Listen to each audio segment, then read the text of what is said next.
Idéalement, les exportations de produits manufacturés industriels sont la façon traditionnelle de bâtir une économie fondée sur les exportations. Le Japon l'a fait, l'Allemagne aussi, la Chine également.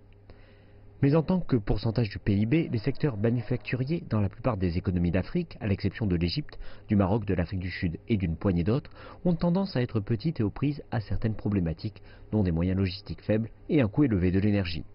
Et si les exportations doivent progresser, le continent qui accueille la plus grande superficie de terres arables non utilisées doit se tourner vers l'agriculture.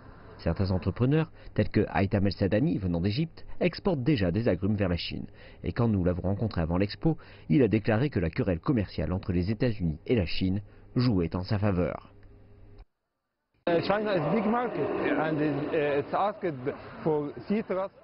La Chine est un grand marché, elle fait venir des agrumes d'Égypte, d'Afrique du Sud et même d'Amérique.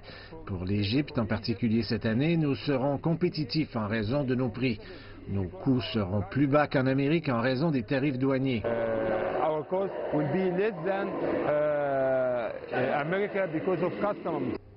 Exporter des fruits est une chose, mais la plupart des gouvernements préfèrent exporter des produits finis à valeur ajoutée. Kellogg's, par exemple, utilise l'Égypte en tant que base de production des céréales du petit déjeuner, qui sont exportées jusqu'au Japon. La Chine, cependant, est un marché où ils aimeraient entrer. Le défi est d'exporter ici nos produits qui correspondent à la culture chinoise et à leur goût ou non. Nous sommes ici pour tester le marché. Nous sommes ici pour connaître la culture des gens. L'agriculture peut être un objectif à long terme pour les entreprises africaines désireuses d'exporter sur un marché de plus d'1,3 milliard d'habitants, mais il faut faire avec les difficultés liées à ce marché. Après que le président du Kenya a exprimé sa volonté de protéger les pêcheurs kenyans de l'exportation de tilapia venant de Chine en octobre, le pays d'Afrique de l'Est a annoncé qu'il n'accepterait aucune demande d'importation d'espèces de poissons à compter de janvier 2019.